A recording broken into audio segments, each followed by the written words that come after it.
The day I buried my daughter, I buried her alone.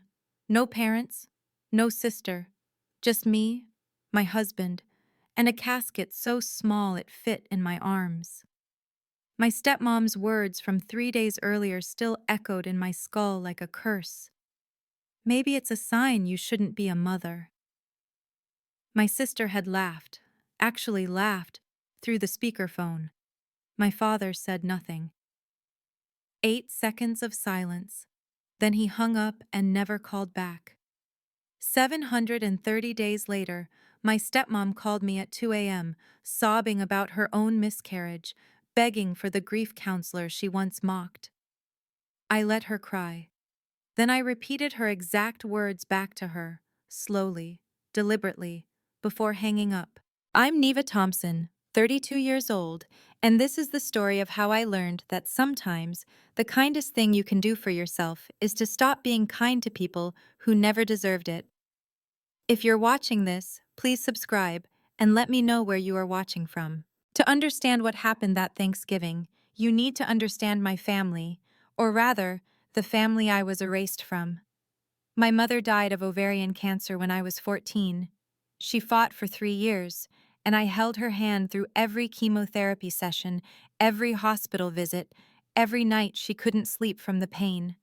When she finally let go, I thought my father and I would grieve together. I thought we'd become closer. I was wrong. 14 months after my mother's funeral, 14 months I counted, my father married Diane Crawford.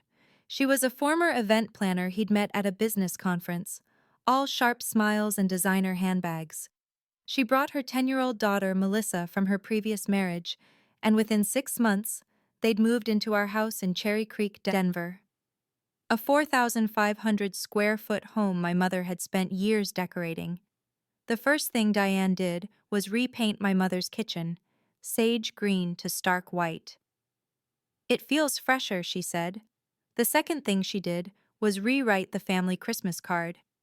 Richard, Diane, and Melissa Thompson. My name appeared in smaller font below the fold, like an afterthought. When I left for college at 18, Diane converted my bedroom into a guest room within a month. She didn't ask. She didn't warn me. I came home for Thanksgiving freshman year and found my mother's quilt, the one she'd made by hand, folded in a storage box in the garage. Melissa's room, meanwhile, remained untouched for 10 years, a shrine to the golden child. My father never said a word, not about the kitchen, not about the Christmas card, not about my bedroom. He'd learned that silence was easier than conflict. What he never learned was that his silence had a cost, and I was the one paying it. Here's the thing about being invisible. You learn to build your worth where people actually see you. I became a grief counselor. Not despite my mother's death, because of it. I spent 4 years in undergrad, 2 years in graduate school, and another year in specialized certification. I joined Mercy General Hospital in Denver in 2018, working with families who'd lost children, spouses, parents, people drowning in the same ocean I'd once nearly drowned in. By 2022, I'd been named Employee of the Year. The hospital's director, Dr. Patricia Reeves, called me the heart of our bereavement program. I had a plaque. I had letters from patients whose lives I'd helped rebuild. I had 7 years of proof that I mattered.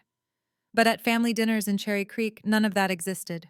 Neva works at a hospital, Diane would say when introducing me to her country club friends, waving her hand like she was swatting a fly. Something with emotions? I help mothers who've lost children learn how to breathe again, I'd think. But I didn't correct her. I never corrected her.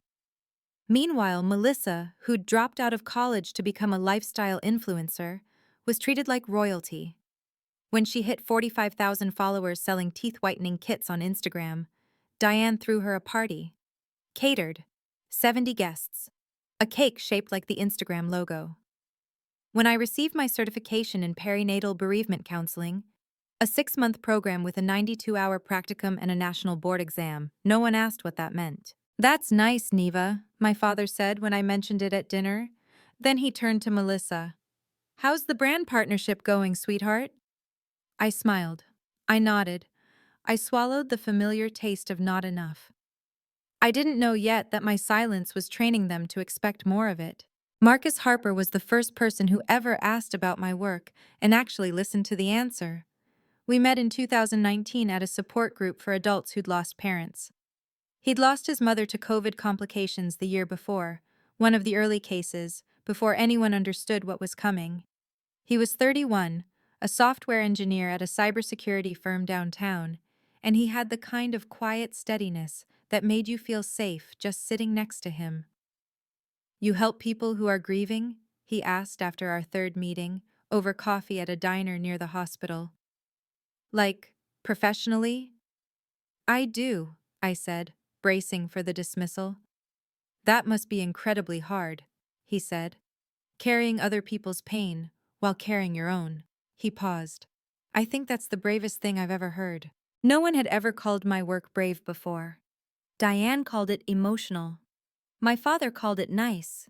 Marcus called it brave. We got married in 2021 after 2 years of dating. Small ceremony, 30 guests. My father came. Diane complained about the venue. Melissa posted an Instagram story that didn't mention my name, just a photo of her dress with the caption "wedding vibes." After the third time, Diane forgot something cruel she'd said to me. "I never said your mother's furniture was tacky, Neva. You're being dramatic." Marcus installed a call recording app on my phone. "For your sanity," he said. "So you have proof when she gaslights you." I thought he was being paranoid. I thought I'd never need it. I thought the worst was behind me. I was so wrong. Because 6 months after our wedding, I saw 2 pink lines on a pregnancy test. And everything I thought I knew about my family was about to be destroyed. October 2022. I was 30 years old, and I'd been trying to get pregnant for 18 months. The first time, in early 2022, I'd miscarried at 6 weeks. So early that some people don't even call it a miscarriage, they call it a chemical pregnancy, as if giving it a clinical name makes it hurt less. It doesn't. I bled for 5 days and cried for 5 weeks, and I didn't tell anyone except Marcus. So when I saw those 2 pink lines in October, I didn't celebrate. I held my breath.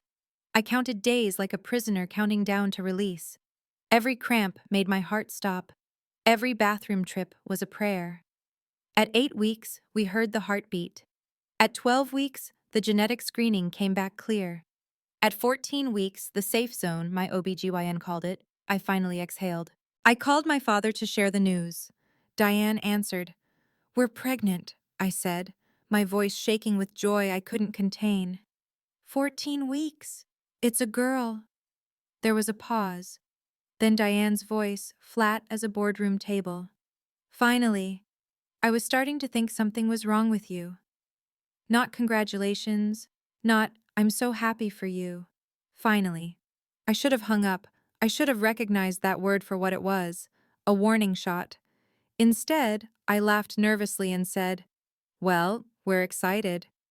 Diane said. "Morning sickness?" "A little, but Melissa never had morning sickness. Some women are just built for pregnancy, I suppose." I hung up feeling smaller than I had before I called. But I had Marcus. I had the heartbeat on my phone. I had a daughter growing inside me.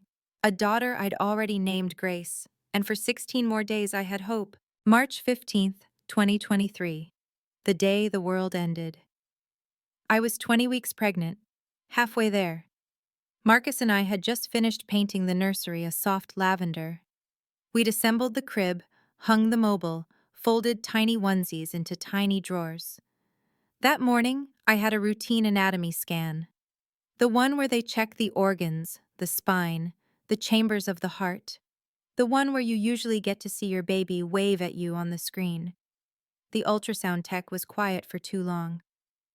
"I need to get the doctor," she said, not meeting my eyes. "Just wait here." 23 minutes. That's how long I waited, alone on that table, gel drying on my stomach, staring at a frozen image of my daughter on the screen. I counted every second. The doctor came in with a face I recognized. I'd seen it on the families I counseled, the face that says, "I'm about to break you." "I'm so sorry, Mrs. Harper, there's no heartbeat." The words didn't make sense. I'd felt her kick that morning. I'd talked to her in the car, told her about the nursery, about the lavender walls, about how her daddy had stayed up until 2 a.m. putting together her crib. Sometimes it just happens, the doctor said. There's no explanation, no warning signs. Her heart just stopped. They gave me two options: surgery or induced labor. I chose labor. I needed to hold her. I needed to see her face, count her fingers, know she was real. 14 hours later, at 6:42 a.m., on March 16th, Grace Eleanor Harper was born. Silent. Perfect. 412 grams. The hospital gave me a memory box. Inside, her footprints, no bigger than my thumb. A pink knitted cap she would never wear. A lock of hair so fine it looked like spider silk. A certificate that said Baby Grace Harper, March 15th, 2023. Not a birth certificate. A certificate of life. Because at 20 weeks, the law doesn't consider her a person. But I held her. I counted her fingers. 10. She had 10 perfect fingers. The hospital released me that afternoon. I went home to a nursery I couldn't enter, and a silence that felt like drowning. At 3:47 p.m., I called my father. I needed to hear a familiar voice. I needed someone to tell me it would be okay, even if it was a lie. I needed, for once, my family to show up. My father didn't answer. Diane did. Neva? Her voice was distracted, like I'd interrupted something important. Richard's in the other room. What is it? My voice cracked. I lost the baby, Diane. Grace, she's gone. A pause. I heard her put the phone on speaker. I heard Melissa's voice in the background, asking who was calling. Oh, Diane said finally. Well, another pause. I waited for the sympathy, the "I'm so sorry," the "what do you need," that I'd offered to hundreds of grieving families. Instead, maybe it's a sign you shouldn't be a mother. The words hit me like a physical blow. I actually gasped. Then I heard it. Melissa's laugh. Not a nervous giggle, not an uncomfortable chuckle. A real laugh, sharp and cruel, followed by, "At least you didn't have to deal with diapers." I couldn't speak. I couldn't breathe. I waited for my father's voice, for him to defend me, to tell Diane that was unacceptable, to say anything. 1 second, 2 seconds, 3, 4, 5, 6, 7, 8. Then his voice, quiet and distant. "I'll call you back, Neva." Click. He never called back. I didn't know it then, but my phone had recorded everything. Marcus had installed that app months ago, and it ran automatically on every call. That night, he found me on the bathroom floor, playing the recording over and over, my body shaking with a grief that had no bottom. "I have it," he said, holding me. "I have proof. She can never deny this." I didn't care about proof then. I just wanted my daughter back. But 730 days later, that recording would change everything. We buried Grace on March 20th, 2023, at Fairmount Cemetery in Denver. Section 7, Row 14. A plot under a young maple tree that would bloom pink every spring. 4 people attended. Me, Marcus, the funeral director, and Aunt Ruth. My mother's younger sister, the only connection I had left to the woman who would have held me through this. No one from my father's side came. Not my father. Not Diane. Not Melissa. Not my grandparents, who weren't even told. I learned later that Diane had convinced my father it was too sad to share with the extended family. Why upset everyone with bad news, she'd said. So Grace became a secret, an inconvenience, a footnote. I ordered a small granite headstone with simple words, "Forever loved, Baby Grace Harper, March 15th, 2023. Before we left the cemetery, I took a photograph of it.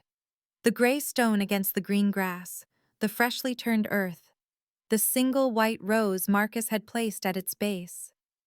I saved it in an album on my phone labeled Things I'll Never Forget. Aunt Ruth hugged me before she left. Someday, she whispered, they'll need you, and you'll have to decide what kind of person you want to be. I didn't understand what she meant, not then. Grief, I learned, doesn't move in stages. It moves in waves, sometimes gentle, sometimes violent, always unpredictable. For the first 6 months, I could barely function. I took medical leave from the hospital. I couldn't counsel grieving families when I was drowning in my own loss. Marcus held me together with patience I didn't deserve, making sure I ate, slept, breathed. I started therapy in June 2023. Twice a week at first, then weekly, then bi-weekly.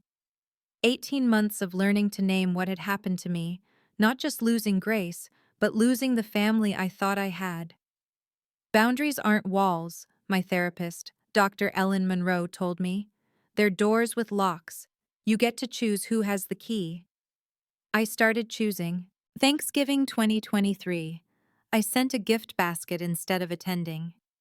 Diane texted my father. Neva's being dramatic again. I saw the message when he accidentally forwarded it to me. Christmas 2023. Marcus and I flew to Seattle to spend the holiday with his brother's family. I didn't tell my father until the day before. He said he understood. Diane posted a Facebook photo captioned, "So grateful for my perfect little family this holiday season." The image showed her, my father, Melissa, and Melissa's new boyfriend. No mention of me. No mention of Grace. I returned to work in September 2023, and the hospital became my sanctuary. Every mother I helped, every family I guided through their darkest hours, it was for Grace. She couldn't live, but her loss could mean something. The rest of my family never asked about her, not once. It was as if she'd never existed. For 730 days, I kept my silence. I swallowed my rage. I told myself that peace was worth the cost. Then Diane called with news that would shatter everything. June 2025, 2 years and 3 months since I buried my daughter. I was at work when Melissa called, a rare occurrence. We hadn't spoken directly in months, only exchanging occasional texts about logistics for family events I mostly avoided. "Hey," she said, her voice carrying that breathless excitement I recognized from her Instagram stories. "I have news. Big news." "What's going on?" "Mom's pregnant." I actually stopped walking. In the middle of the hospital corridor, I froze. "She's what?" "Pregnant. Can you believe it? She's 52, so they had to do IVF, 3 rounds. But it finally worked." Melissa's voice dropped to a conspiratorial whisper. "She said she wanted another chance at motherhood. She says you'll understand, since you're a grief counselor or whatever. Like, the importance of new beginnings?" I leaned against the wall, my pulse pounding in my ears. 52 years old, IVF, 3 rounds at roughly $15,000 each. Another chance at motherhood, as if Melissa and I weren't already her evidence of motherhood, as if a baby could be a do-over. I thought of Grace. I thought of the nursery I still couldn't enter, the door I kept closed because seeing those lavender walls would break me all over again.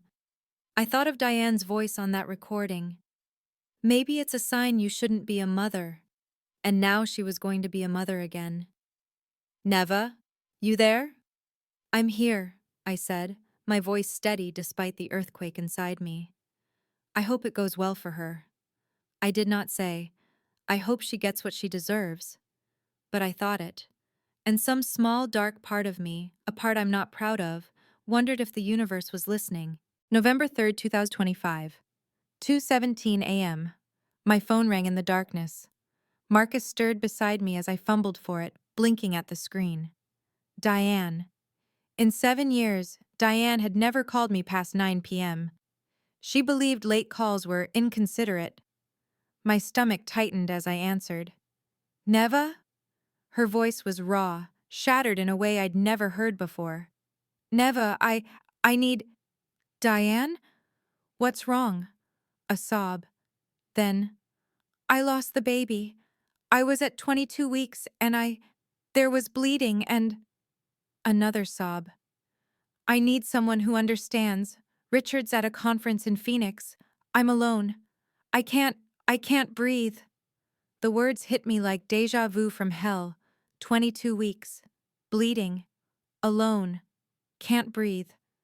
I sat up slowly, my heart a cold stone in my chest. Please, Diane continued, her voice breaking. You work with grieving mothers. You know what this is like. I need you to. I need someone to. I understand, Diane. You do? A desperate hope in her voice. I understand perfectly. I let the silence stretch.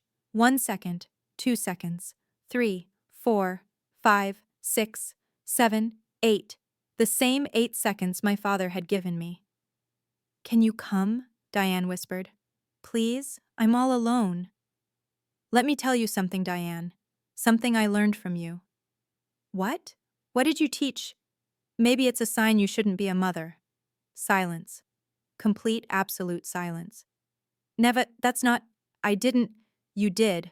March 15th, 2023, 3:47 p.m. I have the recording. You're cruel. I learned from the best. I hung up. My hands were shaking. My whole body was shaking.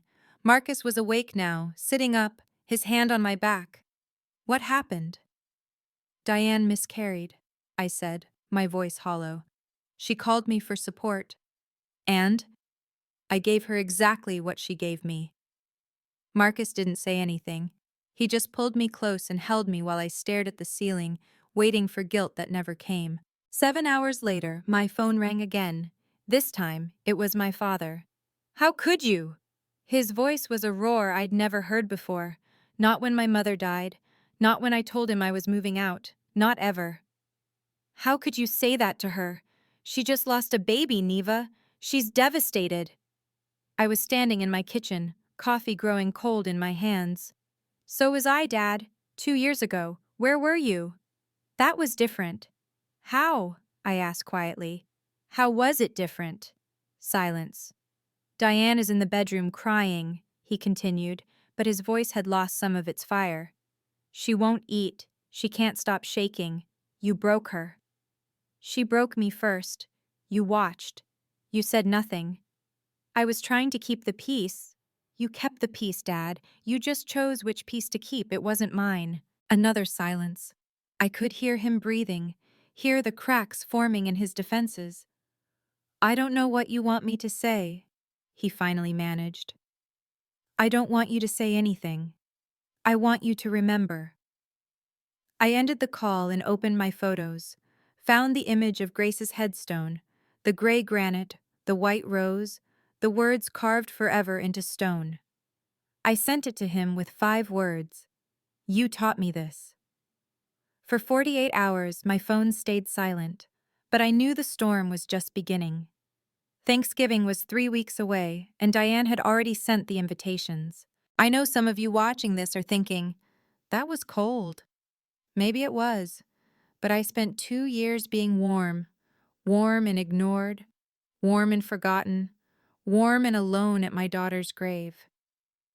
If you've ever been told to keep the peace with people who never gave you peace, you understand. Let me know in the comments. Have you ever had to choose between family and your own sanity? And if this story is resonating with you, please hit that subscribe button. We're about to get to Thanksgiving. 2 weeks before Thanksgiving, I met Aunt Ruth at a coffee shop in Capitol Hill. She was 63 now, retired from 30 years of teaching high school English, and she was the closest thing I had left to my mother. Tell me everything, she said, sliding a latte across the table. So I did. The 2 a.m. call, Diane's sobs, my words, my father's rage, the photograph I'd sent. Ruth listened without interrupting, her expression shifting from surprise to something that looked almost like pride. Do you have the recording? She asked when I finished. From 2 years ago? I pulled out my phone, opened the app, and played it. Diane's voice filled the space between us, tinny but unmistakable. Maybe it's a sign you shouldn't be a mother. Then Melissa's laugh. Then 8 seconds of my father's cowardice. Ruth listened twice. The second time, tears streamed down her face. "I'm not crying because of what Diane said," she told me, wiping her eyes. "I'm crying because I know your mother would have held you through every second of that day, and these people stole that from you." "I don't know what to do," I admitted. "Thanksgiving is in 3 weeks. Diane's already sent invitations." "Are you going?" "I don't know." Ruth reached across the table and took my hand. "If you go, I'll come with you, as your witness. Whatever happens, you won't be alone." I squeezed her hand, thinking of the 14 people Diane had invited. Her country club friends, my grandparents who didn't know Grace existed, the audience she'd assembled to watch her play the role of gracious hostess. "If I go," I said slowly, "I'm not going to play her game." Ruth smiled. "Good. It's time they played yours." The invitation arrived by email 3 days later. It came from my father's address, but the language was pure Diane. "Dear family," it began. "This Thanksgiving, we want to gather everyone together for a celebration of gratitude and healing. After a difficult year, it's time to come together as a family and move forward with love. Move forward, healing." The vocabulary of reconciliation, weaponized. The guest list was attached. My grandparents Harold and Patricia, my uncle David and Aunt Susan, my cousins Tyler, Emma, and Jake. 2 of Diane's closest friends from the country club, Barbara Mitchell and a man named Richard Lawson, whose name always confused everyone at family events. Melissa and her boyfriend of the month. My father, Diane, 14 people total, and now me. I understood immediately what this was. Diane had spent 2 weeks in bed, devastated by both her miscarriage and my words. Now she was staging a comeback, a public performance of forgiveness, where she would play the magnanimous victim, graciously welcoming back the ungrateful stepdaughter. She'd have witnesses. She'd have sympathy. She'd have control. "Time to heal," Marcus read over my shoulder, his voice dry. "She's using your professional vocabulary against you. She knows I can't refuse a call for reconciliation, not with 14 people watching. You don't have to go. We could spend Thanksgiving with Ruth, or fly somewhere, anywhere." I stared at the email, thinking of my grandparents who'd never been told about Grace, thinking of the recording on my phone, thinking of the photograph in my album. "If I don't go," I said, "they'll rewrite history, again. They'll make me the villain who abandoned her family. Grace deserves better than that." Marcus was quiet for a moment. Then, "What do you need?" "My phone, the photograph, and something to wear." The night before Thanksgiving, I stood in front of my closet for 20 minutes. Marcus watched from the bed as I pushed through hangers, past the safe blacks and neutral grays, past the professional blazers and forgettable blouses. My hand stopped on a dress I hadn't worn in years. Navy blue. Simple cut. My mother's favorite color. She'd worn this shade to every important event, my graduations, my recitals, her anniversary dinners with my father. When I was 10, I'd asked her why she always chose blue. "It's the color of the sky before a storm," she'd said. "Strong, calm, unshakable." I pulled the dress from the hanger. "You're sure about this?" Marcus asked. He wasn't trying to stop me. He never tried to stop me. He just wanted to make sure I'd thought it through. "I've been sure for 973 days, I said. "I just wasn't ready until now." That night, I prepared. I charged my phone, checked that the recording app was working, made sure the audio file from March 15th, 2023 was easily accessible. I printed a copy of Grace's headstone photograph on heavy cardstock, slipped it into an envelope, and tucked it into my purse. I didn't bring wine. I didn't bring pie. I brought a recording, a photograph, and 18 years of silence that was about to end. Aunt Ruth called at 9 p.m. "I'll be there at 5. I'll sit near your grandparents. If things go south, I'll back you up. Thank you. Your mother would be proud of you, Neva, for standing up. For Grace." I hung up and looked at myself in the mirror. The navy dress, the steady hands, the woman who had finally decided that peace was not the same as silence.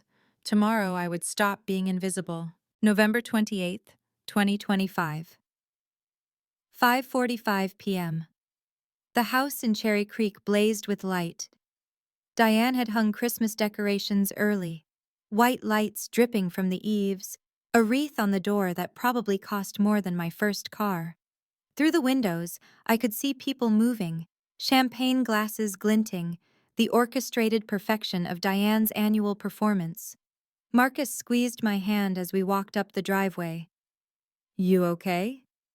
"Ask me in 3 hours." Diane opened the door before I could knock. She wore a crimson dress that matched the decorations, full makeup, not a hair out of place. If I hadn't heard her sobbing 3 weeks ago, I would never have known she'd lost anything. Never. She opened her arms for a hug I didn't want. I accepted it anyway. 2.3 seconds, I counted. The exact duration of a performance meant for an audience. "I'm so glad you came. We need to move forward as a family." "Moving forward requires acknowledging where we've been," I said.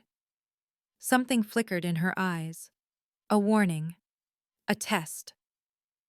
"Of course," she said smoothly. "Come in, everyone's here. Everyone's—" The living room was packed.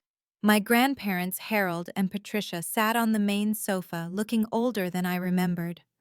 Uncle David and Aunt Susan hovered near the fireplace. My cousins Tyler, Emma, and Jake clustered around the appetizer table, 20-somethings in uncomfortable dress clothes. Barbara Mitchell and Richard Lawson, Diane's country club friends, held court near the bar. Melissa perched on a love seat, scrolling her phone. And there, in the corner, already watching me, was Aunt Ruth. She'd gotten here first. She was sitting next to my grandmother, and when our eyes met, she gave me the smallest nod. I had my witness.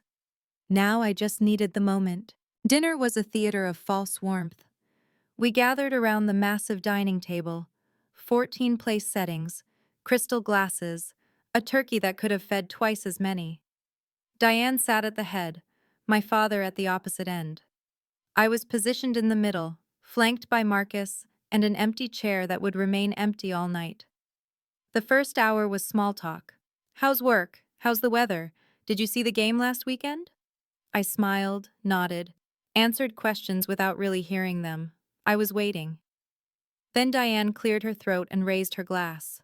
"Before we eat, I want to say something." Her voice trembled, perfectly calibrated. "This year has been difficult. I experienced a loss that I never expected." She pressed a hand to her chest. "But being surrounded by family reminds me of what truly matters. Forgiveness, grace, moving forward together." Grace. She used the word grace. My daughter's name turned into a platitude. Barbara Mitchell reached over to pat Diane's arm. "You're so strong, Diane. Not everyone handles loss with such grace." "Thank you, Barbara. It hasn't been easy, but family is about forgiveness." I sipped my wine and said nothing.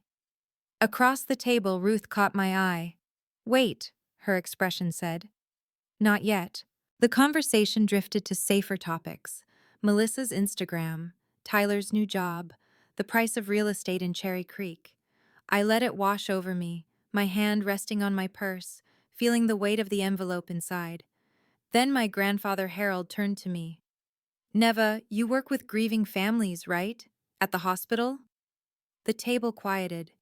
14 pairs of eyes turned my direction. "I do," I said. "Any advice for Diane? Professional perspective?" And there it was, the opening I'd been waiting for. I set down my wine glass. Before I could respond, Melissa jumped in. "Yeah, Neva, you should totally understand, right?" She looked up from her phone, a smirk playing at her lips. "I mean, you had that thing happen to you too. Before Mom's." The room went silent. My grandmother, Patricia, leaned forward.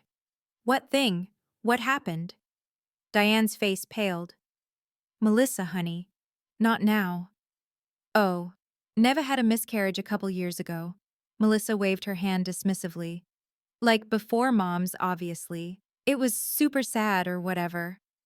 The silence thickened. I watched my grandmother's expression shift from confusion to horror. My grandfather's face went slack. I didn't know, Grandpa Harold said slowly. He turned to my father, who had gone very still at his end of the table. Richard, why didn't you tell me? When did this happen? My father opened his mouth, but no words came out. March 2023, I said quietly. 20 weeks. Her name was Grace. Grace? My grandmother's hand flew to her mouth. You named her? I held her. She weighed 412 grams. I counted her fingers. She had 10. I paused, letting the weight of it settle. I buried her at Fairmount Cemetery, Section 7, Row 14. Grandpa Harold's face crumpled. No one told me, he whispered. He looked at my father, then at Diane. My great-granddaughter died and no one told me? Diane shifted in her chair. Richard and I decided it was best not to burden everyone with sad news. Burden? Aunt Ruth's voice cut through like a blade. She buried your grandchild alone, Richard. Alone. The table erupted in whispers. Uncle David stared at my father. Barbara Mitchell looked at Diane with new eyes. This was the moment. I reached into my purse. My father finally found his voice. It was a difficult time for everyone, he said.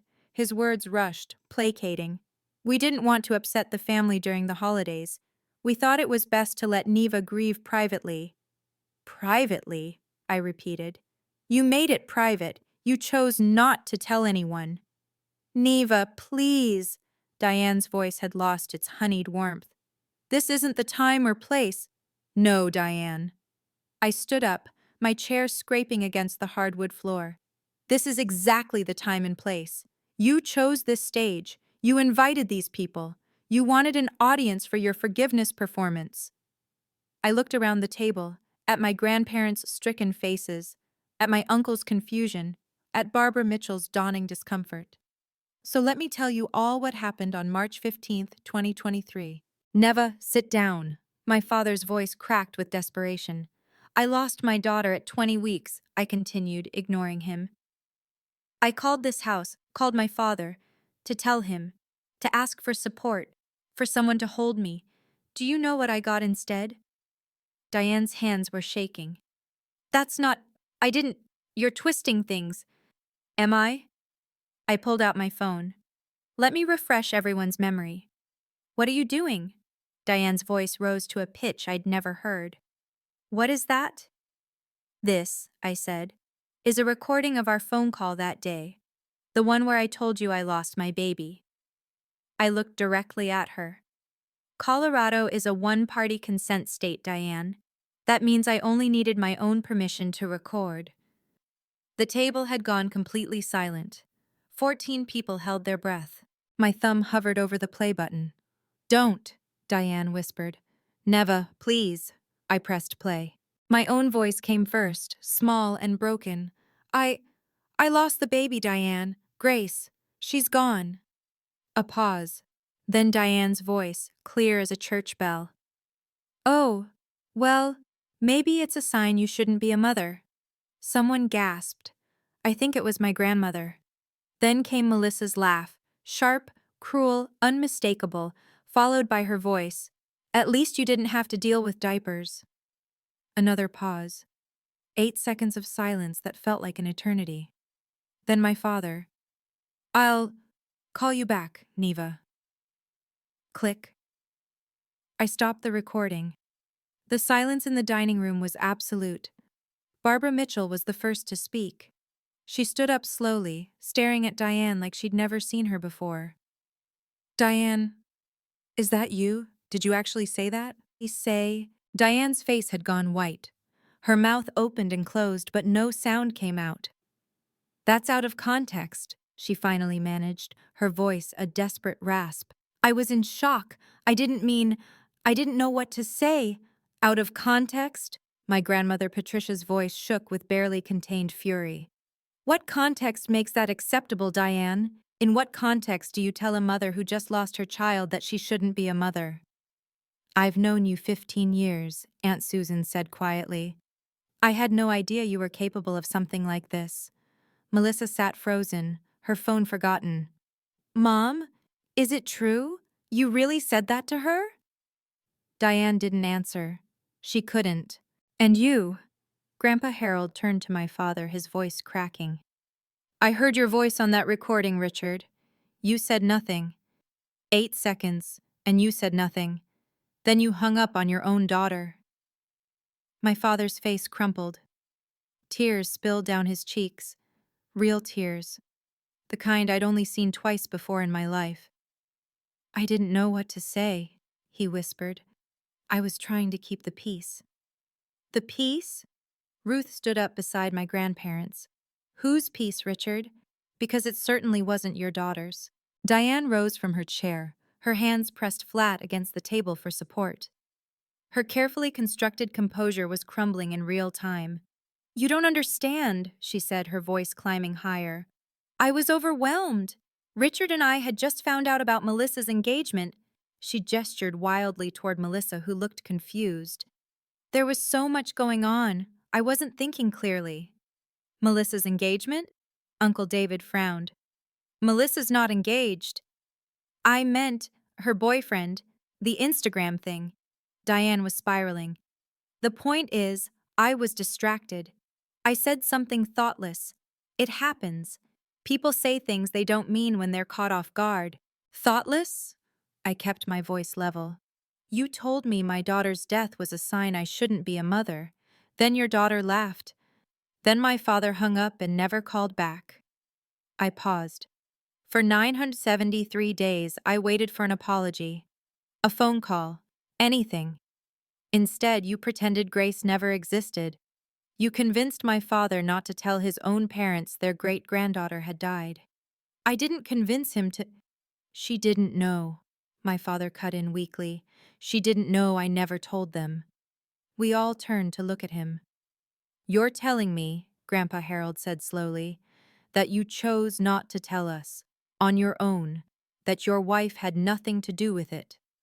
My father hesitated, 1 second too long. Richard said it would be easier. Diane rushed to fill the silence. He said there was no point in upsetting everyone. Stop. My grandmother's voice was steel. Just stop, Diane. Every word out of your mouth makes this worse. Diane's mouth snapped shut. For the first time since I'd known her, she had nothing to say. And I wasn't finished yet. I turned to my father. He sat at his end of the table, tears still wet on his cheeks, looking smaller than I'd ever seen him.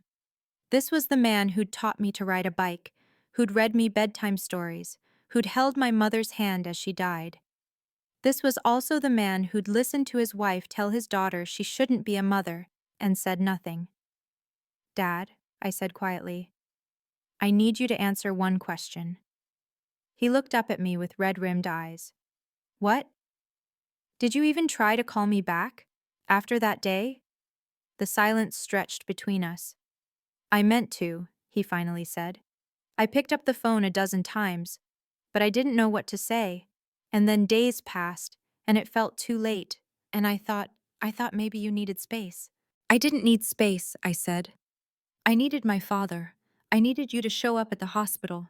I needed you at the cemetery when I buried a casket so small it fit in my arms. My voice cracked, but I pushed through. I needed you to choose me, just once, over Diane, over peace, over your own comfort.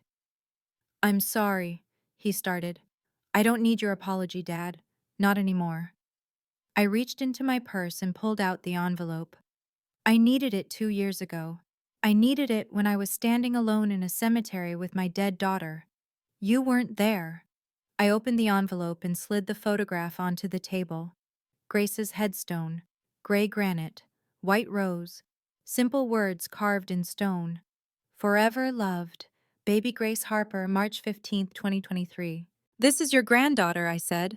The one you never met, the one you never mourned. The photograph passed from hand to hand around the table. My grandmother wept openly. My grandfather stared at it for a long moment, then pressed it to his chest like he could somehow reach through time and hold her. Grace Eleanor Harper, he read aloud, his voice breaking. She had a name. She had a full name. She would have been 2 this Christmas, I said. She liked to kick at night. Marcus used to sing to her. I looked around the table, at my cousins' stricken faces, at Uncle David wiping his eyes, at Barbara Mitchell quietly gathering her purse. You never knew, I continued, because no one wanted to burden you with the truth. My father wanted peace, Diane wanted control, and Grace became a secret, an inconvenience to be buried and forgotten. Diane suddenly stood up, her chair crashing backward. I can't do this. She fled the room. We heard her heels on the stairs, then a door slamming somewhere above us. For a moment, no one moved. Then my grandmother reached across the table and took my hand. I'm so sorry, Neva, she whispered. We should have been there. We should have known. I squeezed her fingers, feeling something loosen in my chest. You know now. Grandpa Harold looked at the photograph one more time, then at the empty chair where Diane had been sitting. I think, he said slowly, it's time we had an honest conversation about this family. If you're still here, thank you. I know this is heavy, but here's what I learned. Silence isn't peace, it's permission. Every time I stayed quiet to keep the family together, I was giving them permission to erase Grace, to erase me. If you've ever felt invisible in your own family, drop a heart in the comments. You're not alone. And stay with me. There's more to come. Remember to subscribe if you haven't already. The dinner dissolved within 20 minutes.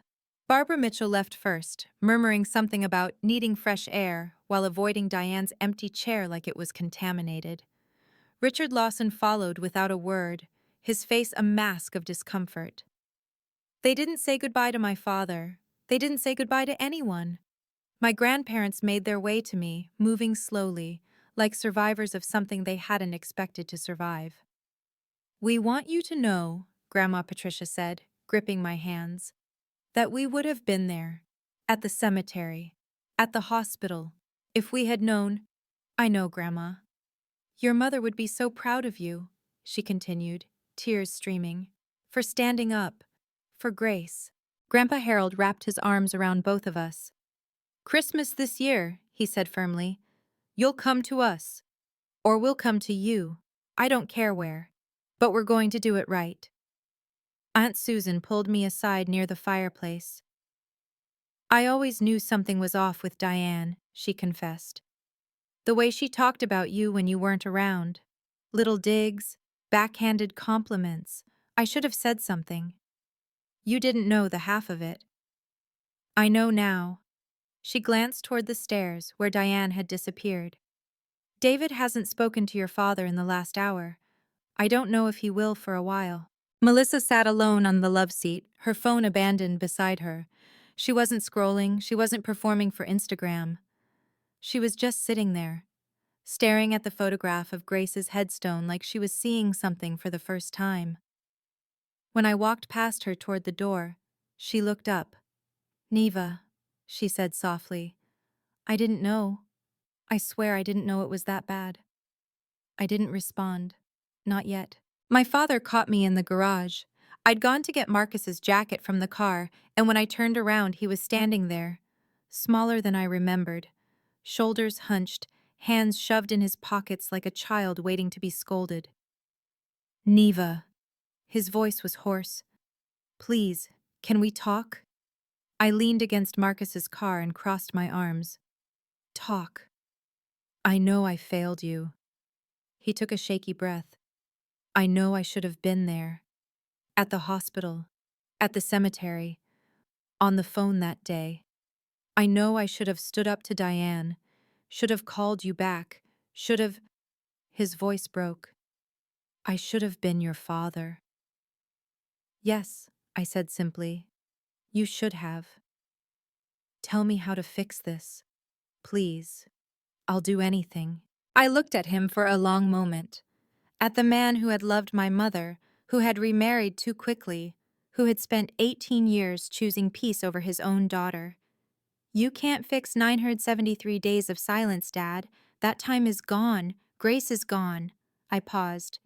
But you can stop making excuses. You can stop pretending Diane's behavior is acceptable.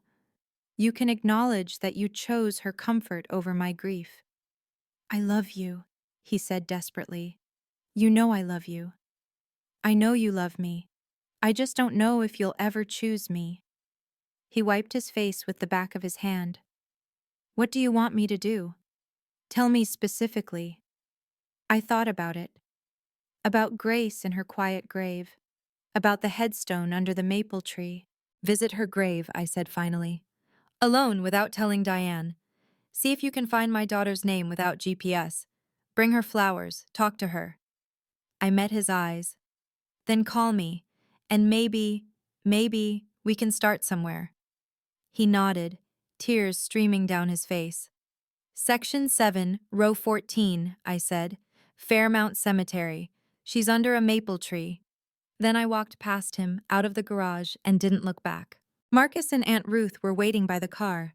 Ruth hugged me first, long and tight, the kind of hug that says everything without words. Your mother would be so proud, she whispered into my hair. You did it. You stood up. I couldn't have done it without you. Yes, you could have. She pulled back, her eyes shining. You've always been stronger than you knew. You just needed permission to stop being small. Marcus opened the car door for me, his hand warm on my back. Ready to go home? I looked back at the house one last time. Through the windows I could see people moving. My cousins gathering their things, my uncle on his phone, my grandmother still wiping tears from her face. Somewhere upstairs, Diane was hiding. Somewhere inside, my father was processing a truth he'd spent years avoiding. I didn't slam the door when I left. I closed it, quietly, because I wasn't leaving in anger. I was leaving in peace, my own peace, for once. How do you feel? Marcus asked as we pulled out of the driveway. I thought about it, about the recording that had finally been heard, about my grandparents holding Grace's photograph, about the boundaries I'd drawn in stone. Like I finally exhaled, I said, after 2 years of holding my breath. Ruth reached forward from the back seat and squeezed my shoulder. Your mom used to say something, she murmured. You can't light yourself on fire to keep others warm. I smiled. She was right. The fallout came in waves. 48 hours after Thanksgiving, Barbara Mitchell quietly resigned from the Cherry Creek Women's League, the social group Diane had co-chaired for 6 years. According to my Aunt Susan, Barbara cited personal reasons, but everyone knew the real story. Word travels fast in country club circles. By the weekend, Diane's reputation had shifted from gracious hostess to the woman who told her stepdaughter she shouldn't be a mother. My grandparents called the Sunday after Thanksgiving. They'd made a decision. Christmas will be at Ruth's house this year, Grandpa Harold announced. We discussed it with her, and she agreed. We're not going back to Cherry Creek, not until some things change. Are you sure? We're sure. His voice was firm in a way I hadn't heard in years. We missed Grace's life, Neva. We won't miss another moment of yours. The ripple effects continued. Uncle David called his brother, my father, and their conversation lasted 45 minutes. According to Aunt Susan, David said things he'd been holding back for years. About Diane. About the way she treated me. About the family dynamics everyone had been too polite to name. He hasn't spoken to Richard since, Susan told me. I don't know if he will for a while. And Melissa, who had spent her entire adult life curating a perfect image on Instagram, posted a cryptic story that Monday night. A black background with white text. Sometimes the family you're born into isn't the one you deserve. Her followers probably thought it was about a breakup. I knew better. The stage Diane had built so carefully was crumbling. And for the first time in 18 years, I wasn't the one cleaning up the debris. 2 weeks after Thanksgiving, my father called. His voice sounded hollow, like something had been scooped out of him. I need to tell you what's happening, he said. I think you should know. Okay? Diane hasn't left the bedroom in 11 days. She barely eats. She won't see her friends. Not that many are calling anymore. The doctor started her on antidepressants last week, and she's seeing a psychiatrist twice a week. He paused. She had a panic attack yesterday, hyperventilating. I had to talk her down for an hour. I listened without interrupting. Part of me, the part trained in grief counseling, understood that Diane was processing multiple losses: her baby, her reputation, her carefully constructed world. Part of me felt the weight of what my words had set in motion. But another part of me remembered standing alone in a hospital room, holding a daughter who would never breathe. I'm sorry she's struggling, I said finally. Depression is serious. I hope she gets the help she needs. You don't feel guilty? The question hung in the air. I feel sad, Dad. For everyone. For what this family has become. I chose my next words carefully. But I won't apologize for telling the truth. The truth was always there. I just finally said it out loud. She wants to know if you'll ever forgive her. That's not a question I can answer right now. Maybe not ever. I paused. What I can tell you is that forgiveness isn't about making her feel better. It's about whether I can move forward, and I can't do that while she's pretending she never hurt me. My father was quiet for a long moment. I'm going to visit Grace's grave, he said. This weekend, alone. Good. That's a start. 3 weeks after Thanksgiving, I received a text from Melissa. Can we meet? Just us. Please. I stared at the message for an hour before responding. My therapist's voice echoed in my head. Boundaries aren't walls. They're doors with locks. I could choose to open this one, carefully, and see what was on the other side. We met at a coffee shop in Capitol Hill, neutral territory. Melissa looked different than she had at Thanksgiving, smaller somehow, less polished. No ring-light complexion, no Instagram-ready outfit, just a woman in jeans and a sweater, twisting her coffee cup between her hands. I didn't remember laughing, she said without preamble. On that call, until I heard the recording. Then it came back. I was 26. I thought I was being... She trailed off. Funny? I offered. Yeah, she winced. I wasn't funny, I was horrible. You were cruel, but you were also 26, parroting what your mother taught you. Melissa's eyes filled with tears. She never told me your mom died. I thought she just left. That she walked out on your dad and you stayed behind. That's what Mom always implied. I set down my coffee. My mother died of cancer when I was 14. She didn't leave. She was taken. I held her hand when she died. I didn't know. Melissa's voice cracked. I didn't know any of this. I thought you had it easy. Dad chose you. The house was yours first. You had all these degrees and this important job. I had a dead mother and a father who forgot I existed the moment Diane walked in. We sat in silence for a moment. I want to do better, Melissa finally said. I don't know how. Start by visiting Grace's grave. Bring flowers. Talk to her. That's step 1. Late December, the week between Christmas and New Year's. My phone buzzed with a message from my father. No words, just a photograph. A weathered hand placing a single white rose on a small granite headstone. Behind it, bare branches of a maple tree against a gray winter sky. The inscription visible through morning frost. Forever loved, Baby Grace Harper, March 15th, 2023. Below the image, 5 words. Section 7, row 14, found her. I stared at that photograph for 5 full minutes. Something shifted in my chest. Not forgiveness, not yet, but something adjacent to it.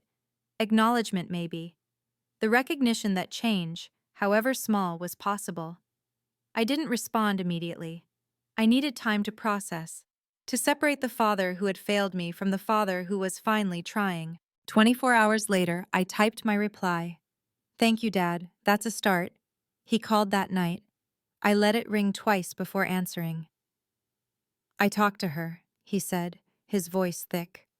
I told her about you when you were little, how you used to make up songs for your stuffed animals, how you insisted on wearing your mother's shoes to kindergarten, how proud I was when you graduated from college. He paused. I told her I was sorry, that I should have been there, that she deserved a grandfather who showed up. I closed my eyes, tears sliding down my cheeks. Did it help? I asked. Talking to her? It helped me understand what you've been carrying. For 973 days. His voice broke. I'm sorry, Neva. I'm so sorry. I know, Dad. Can we try again, you and me? And I thought about it, about boundaries and doors and keys. We can try, I said, with conditions, slowly, but we can try. Christmas 2025 was held at Aunt Ruth's house. It was smaller than Cherry Creek, a modest 3-bedroom in a quiet neighborhood, but it felt more like home than my father's house ever had. Ruth had decorated with the same garlands my mother used to hang, cedar and holly, and tiny white lights that smelled like my childhood. 6 people gathered around the table: me, Marcus, Ruth, my grandparents, and Aunt Susan, who had come without Uncle David. A smaller group, a chosen group.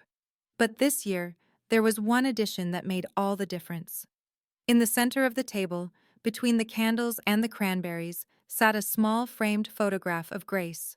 Ruth had found a frame that matched her dining set, silver with delicate scrollwork, and positioned it where everyone could see. Before we ate, Grandpa Harold raised his glass. To Grace Eleanor Harper, he said, his voice steady despite the tears in his eyes. Who we never got to meet, but who will always be part of this family, and to Neva, who taught us that love sometimes means speaking up. We clinked glasses.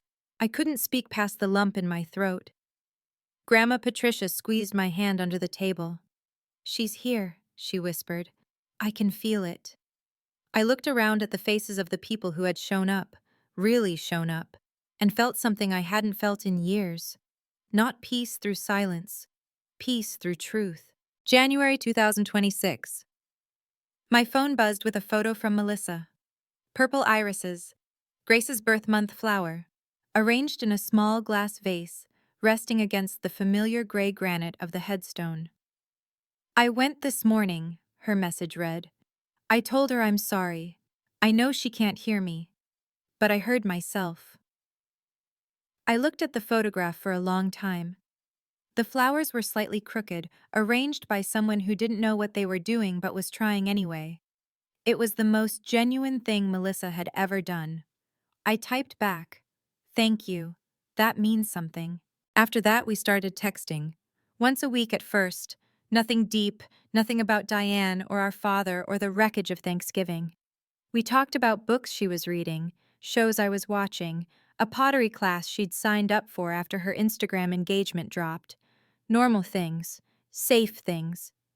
In February, she sent me a photo of a lopsided ceramic mug she'd made. It's ugly, she wrote, but it's mine. It's a start, I replied. We weren't close. We might never be close. 28 years of damage doesn't disappear because of a few text messages and a trip to a cemetery. But we were trying.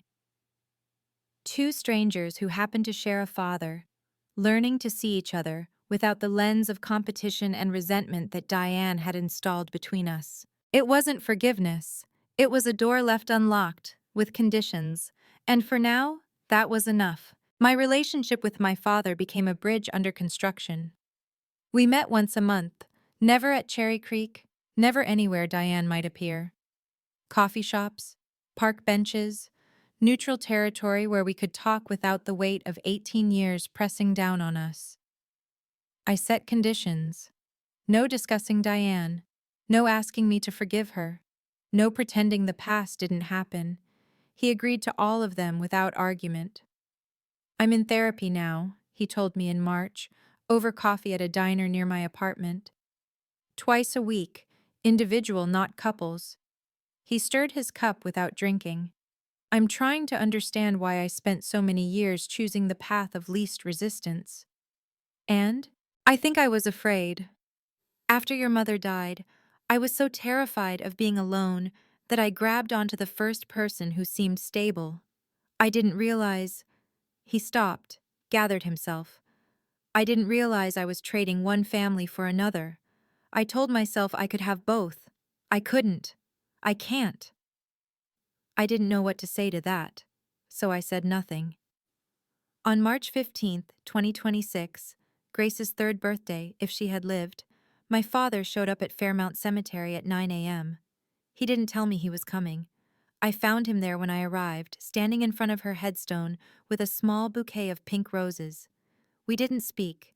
We just stood there together, two people grieving what we'd lost and what might have been. It wasn't wholeness, but it was honest. People ask me if I regret what I said to Diane that night on the phone. The 8 seconds of silence, the words I returned to her like a curse, the aftermath that shattered a family. The truth? I regret that I had to say it at all. I regret 973 days of silence.